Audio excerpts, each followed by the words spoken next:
Process पे अपनाते हैं phase of a cell division कि जब एक सेल डिवाइड होती है तो उस साइकिल के दौरान सेल की कितनी फेजेस होती है। तो फेजेस फर्स्ट ऑफ ऑल अगर अपन को डिवाइड करें तो ओनली इसकी टू फेज होती है, टू फेजेस होती है। फर्स्ट फेज आएगी आई फेज, सेकंड आएगी एम फेज। अब आई फेज एम फेज क्या है? तो आई फेज यहाँ आपको मीनिंग से पता चल रहा होगा इसके इंटरफेज। इंटरफेज मींस कि कोई दो फेज के बीच का जो फेज होगी वो होती है इंटरफेज, आई फेज। सेकंड उसका आता है एम फेज। एम फेज जैसा पता है यह बताया एम फेज या तो माइटोटिक फेज या फिर मियोसिस फेज। यहां तक क्लियर है। अब उससे आगे अपन चलते हैं कि आई फेज जो इंटरफेज है, इस इंटरफेज के आगे इसके कुछ सब फेजेस होंगे। तो आई फेज इंटरफेज के बस सब फेजेस की अपन बात करें तो सब फेज रहेंगे इसके G1 phase, S phase, G2 phase. G1 phase ये सेल डिविजन्स की सबसे लॉन्गेस्ट फेज होती है। सबसे लॉन्गेस्ट फेज अगर आपसे पूछा जाता है तो आपको पता होना चाहिए कि लॉन्गेस्ट फेज सबसे ही होती है। शॉर्टेस्ट फेज की बात करें तो टाइड अपन एम फेज पे, ये अपनी शॉर्टेस्ट फेज होती है।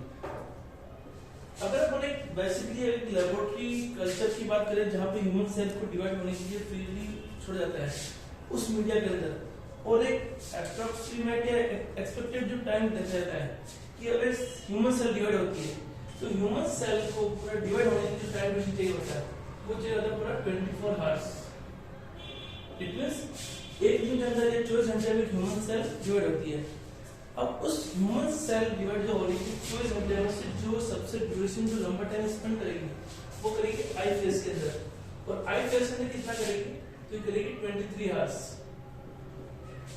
23 घंटे सेल होती है आई फेज के अंदर। उसके बाद में एम फेज में ओनली इसका होता है 1 आवर्स ड्यूरेशंस।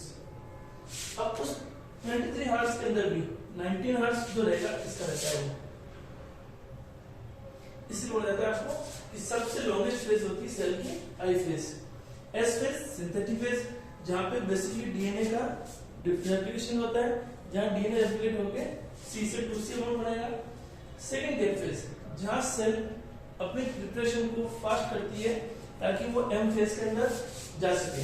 माइटोटिक फेज में सेल जाएगी उसके लिए प्रिपरेशन G2 फेज में होता है। G1 फेज, G2 फेज ये प्रोटीन सिंथेटिक फेज होते हैं, आरएनए फेज होती है। और साथ में इन फेजेस के अंदर सेल मेटाबॉलिकली एक्टिव रहती है जिससे सेल का साइज बड़ा होता है। उसके बाद अपन आते हैं एम फेज पे। तो एम फेज को अगर अपन बेसिकली फर्दर डिवाइड करें तो इसकी टू सब फेज होगी, कैरियोकाइनेसिस एंड साइटोकाइनेसिस।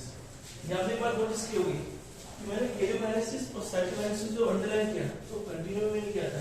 क्यों? क्योंकि ये दो वर्ड्स मिलकर बना है, कैरियो एंड काइनेसिस।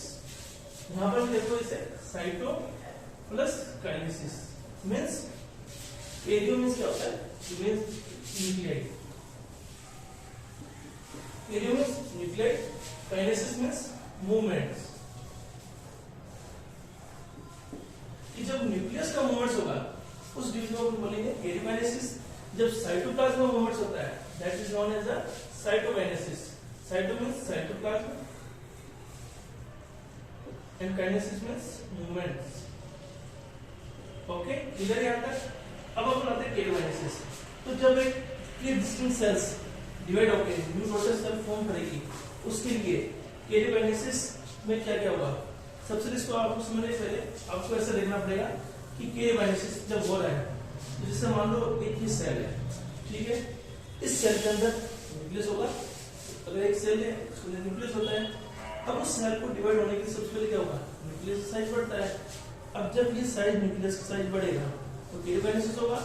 जब ये न्यूक्लियस डिवाइड होकर अपना पूरा कंप्लीट टेलोफेज तक आ जाता है उसके बाद में जो ये सेल थी अब सेल्स के अंदर साइटोप्लाज्म डिवाइड होगा। अब उस सेल्स के साइटोप्लाज्म डिवाइड होता है तो साइटोप्लाज्म डिवाइड होने के लिए या उसमें दो प्रोसेस होते हैं, या तो सेल प्लेटफॉर्म करेगा या सेल क्लीवेज होगा। क्लीवेज कैसे होगा? ये सेल मेम्ब्रेन है, क्लीवेज अंदर टुवर्ड्स द सेंट्रल सेल और सेल मेम्ब्रेन कॉन्स्टिट्यूट होती है कॉन्ट्रैक्ट होते होते दो डॉटर सेल्स अलग अलग दो डॉटर सेल फॉर्म कर देती है। तो सबसे पहले क्या होगा, एक सेल के अंदर न्यूक्लियस है, न्यूक्लियस का साइज बड़ा होता है, तो वो बड़ा होकर साइज पाया जाता है। उसके बाद में सेल साइटोप्लाज्म साइटोकाइनेसिस मूवमेंट्स होता है, जिसमें सेल्स में या तो लेट फॉर्म होगा, अगर वो प्लांट सेल हुई तो, अगर वो एनिमल सेल है, एनिमल सेल में प्लांट फॉर्मेशन होता है, उसमें सेल जो मेम्ब्रेन होती है उसमें क्लीवेज या कॉन्स्ट्रिक्शन होता है, या बेसिकली हम बोल सकते हैं उसमें फ्यूरो फॉर्मेशन होता है। जब फ्यूरो फॉर्मेशन होगा तो टुवर्ड द सेंटर होगा, उसके बाद फॉर्मेशन जब वो जो पूरा सेंटर पहुंच जाती है सेल मेम्ब्रेन, तो सेल में स्प्लिटिंग होगा, डिवाइड होकर न्यू डॉटर सेल्स फॉर्म होती है। तो अपन देखें कैरियोकाइनेसिस। तो इस कैरियोकाइनेसिस के अंदर न्यूक्लियोइड मूवमेंट्स होता है। सबसे पहले क्या होगा, prophase, metaphase, anaphase, telophase. Dear students, यहाँ पर भी प्रोफेज एंड मेटाफेज, इनके भी मीनिंगफुल टर्म्स है। ये ऐसा नहीं कि रैंडमली रैंडमली कुछ भी उठा के नाम दे दिया। सबसे पहले प्रोफेज मेटाफेज, इनका नॉमेनक्लेचर करने का रीजन है कि इनको ये नाम क्यों दिया गया, ये इनका सीक्वेंस ही क्यों रखा है। चाहते नाम से रख सकते थे, एनाफेज, टेलोफेज, रैंडम कुछ भी, एक्सेप्ट इट। तो सबसे पहले ये देखो, प्रोफेज। प्रोफेज होता है फर्स्ट या और before. Pro means before, phase is the stage, stage. Meta means after और second, and phase means stage. Ana means upwards movements. जब क्रोमोसोम्स एक्चुअली किसी भी चीज में अपवर्ड्स मूवमेंट्स होता है उसके ऊपर उसके बॉडी को कहते हैं एना। एंड टीलो में आएगा एंडिंग, एंडिंग और लास्ट।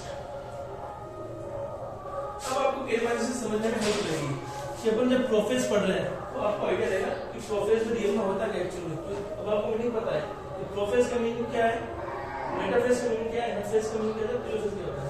तो देखो सबसे पहले जब कैरियोकाइनेसिस होगा तो कैरियोकाइनेसिस होने के लिए न्यूक्लियस के अंदर कुछ फिनोमेना होते हैं या कुछ ऐसे इंसिडेंट, ऐसे इवेंट्स होंगे जिस इवेंट से आगे सेल पोस्ट होगा। तो सबसे पहले क्या होगा, जब एक न्यूक्लियस कैरियोकाइनेसिस होता है तो न्यूक्लियर मेम्ब्रेन वो सबसे पहले डिसअपीयर होने लगती है, न्यूक्लियर मेम्ब्रेन डिसअपीयर होगी। ओके, सेकंड क्या होगा, जो सेंट्रियोल जो एस्पेक्ट से डबल हुए थे, तो दूसरा सेंट्रियोल अपोजिट पोल की तरफ टेंडिंग रहता है, अटेंड करता है, अपोजिट पोल की तरफ जाएगा। और दूसरा जो क्रोमोसोम क्रोमेटिन जो थ्रेड्स काफी डेंस कंडेंस है वो स्ट्रेट होने लगते हैं, उनकी कोयलिंग थोड़ा कम होती है। तो ये फिर होता है प्रोफेज के अंदर। कैसे अपन जब डिटेल लेक्चर लगेंगे इसका सेल यूज तब देखेंगे। प्रोफेज को भी बेसिकली तीन फेज को बोला जाता है, early prophase, middle prophase and let prophase. जहां पे देखा जाता है कि कैसे न्यूक्लियस मेम्ब्रेन डिसअपीयर होगी, क्रोमोसोम क्रोमेटिन जो कि थ्रेड्स जो भी डेंस कोलिंग थे वो स्ट्रेट होने लगेंगे और न्यूक्लियस डिसअपीयर होगा और सेंट्रियोल अपोजिट पोल जाता है। बट इन शॉर्ट अभी अपन देखते हैं प्रोफेज के अंदर सबसे पहले सेल के अंदर ये तीन इवेंट होते हैं, nucleus membrane disappear, chromatin fibres threads जो कि थोड़ा कंडेंस थे स्ट्रेट होने लगेंगे और सेंट्रियोल अपोजिट पोल पे आएगा। अब अपन आते हैं सेकंड पॉइंट पे, मेटाफेज। मेटाफेज पे जो क्रोमोसोम है, क्रोमोसोम कैसे बनेंगे, एक्स शेप।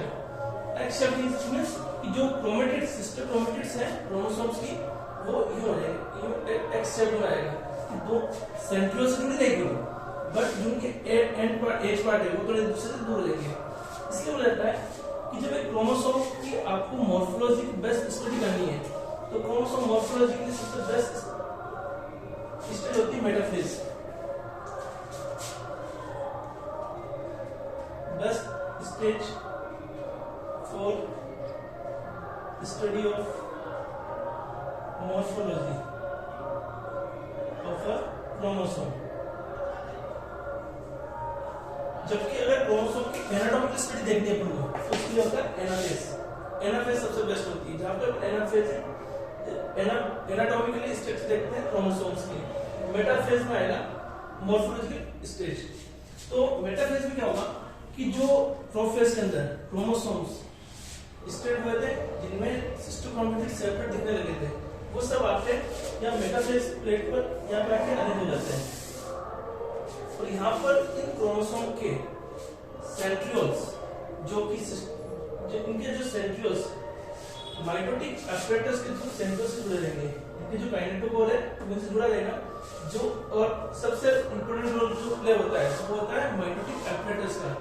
तो यहाँ से स्पिंडल फाइबर्स इन काइनेटोकोर से आके अटैच होंगे और इससे इन क्रोमोसोम को स्प्लिट होने में हेल्प करती है। तो मेटाफेज प्लेट पे क्या हुआ, क्रोमोसोम यहाँ पर आके अरेंज हुए मेटाफेज प्लेट पर आकर। अब होता है एनाफेज। तो मेटाफेज की बात क्या हुआ, जो माइटोटिक एपरेटस जो स्पिंडल सेंट्रियोल से निकलकर काइनेटोकोर पे अटैच होते हैं, अब उनमें कॉन्स्ट्रिक्शंस डेवलप होता है।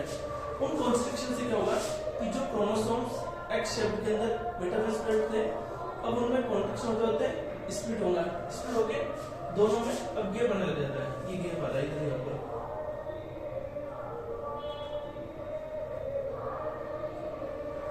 ये था एनाफेज के अंदर कि क्रोमोसोम स्प्लिट होके आते हैं। इसको बोलते हैं अपवर्ड्स मूवमेंट्स। ये देखो यहाँ पे लिखा था अपवर्ड मूवमेंट्स। ये जब क्रोमोसोम का मूवमेंट्स अपवर्ड दोनों अपोजिट पोल पे होगा, इसको बोलते हैं एनाफेज। फिर टीलोफेज के अंदर क्या होगा, टीलोफेज को अपन जस्ट अगर वन वर्ड में एक्सप्लेन करना चाहें तो इसको ये बोल सकते हैं reverse of prophase. Reverse of prophase कि जो प्रोफेज में हुआ है उसके जैसे उल्टा। आपने प्रोफेज बताया था आपको, सेंट्रल ऑपोजिट पोल जाता है या सेंट्रल डिसअपीयर हो जाएगा। न्यूक्लियस मेमोरी यहाँ डिसअपीयर हो रही थी, यहाँ रीअपीयर हो जाएगी। क्रोमोसोम जो कंटेंट्स थे, कॉलिंग थे, थ्रेड्स थे, वो स्टार्ट होते हैं, यहाँ दोबारा कंटेंट्स होने लगेंगे। तो ये रिवर्स ऑफ प्रोफेज होता है। अब सेल डिवीजन की टीलोफेज फेज को क्रॉस करने के बाद अब सेल आएगी साइटोकाइनेसिस के अंदर। साइटोकाइनेसिस मींस कि सेल का साइटोप्लाज्म डिवीजन। और डिवीजन बताया था कि ऑल ऑर्गेनिजम्स सेल डिवीजन के अंदर साइटोकाइनेसिस के लिए जो फॉलो करते हैं प्रोसीजर वो होता है या तो सेल प्लेट या सेल क्लीवेज। तो सेल प्लेट में क्या होगा, बेसिकली प्लांट सेल फॉलो करता है, इनको करेंगे एनिमल सेल, जिसके अंदर एक फ्यूरल फॉर्मेशन होता है। और फ्यूरल फॉर्मेशन की डायरेक्शन आपको पता होनी चाहिए toward the centre. Funeral formation toward centre होता है और उससे दो डॉटर सेल्स फॉर्मेशन होती है। सो डियर स्टूडेंट्स, ये हमारा सेल डिवीजन में शॉर्ट एक लेक्चर था। I hope you will be satisfied with me and you have any query, then contact me at my YouTube channel and comments. You can comment also me what type of this cell division topic and it is helpful or not helpful for you. Thank you.